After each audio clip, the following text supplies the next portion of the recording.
Bonjour à tous, alors dans cette vidéo nous allons vous présenter notre stratégie d'intégration continue dans le cadre du TP1 du cours de qualité. Alors tout d'abord, nous avons effectué une version réduite en fait du logiciel Weka sur lequel nous avons appliqué l'intégration continue comme vous pouvez le voir ici avec Travis.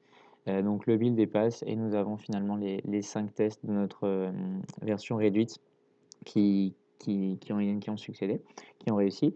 Et donc l'objectif de cette vidéo, c'est de montrer qu'est-ce qui passe, qu'est-ce qui arrive quand on ajoute un nouvel algorithme.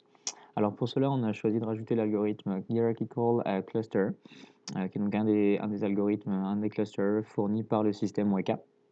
Comme vous pouvez voir ici, donc un algorithme pas mal gros. Et nous allons donc rajouter un test à celui-ci et voir donc l'impact que ça a sur notre stratégie d'intégration continue. Donc voilà, on avait donc le nouveau fichier, on l'a rajouté à Git, on l'a commit, et donc maintenant avec un push, on va l'envoyer sur Git et voir ce qui se passe dans notre stratégie d'intégration continue. Donc sur le Git, on va normalement voir le nouveau commit qui a été réalisé. Voilà, donc ajout de hierarchical cluster test, il y a 2 minutes.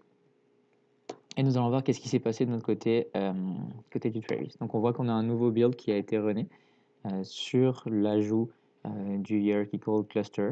Donc je vais mettre en pause la vidéo et donc je vous reprends quand le build a terminé.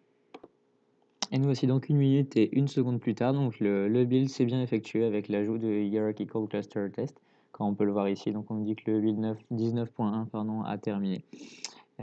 Et on peut voir donc tout en bas de la page que les tests ont succédé. Donc la différence principalement avec ce qu'on avait avant, donc maintenant on a notre 6e test qui a été ajouté ici, le hierarchical cluster test, avec donc un nombre de tests bien plus élevé évidemment, ce qui indique évidemment qu'on a donc bien intégré notre solution de continuous integration au logiciel pour qu'elle puisse déployer, en tout cas intégrer le code directement et rouler les tests automatiquement à chaque commit.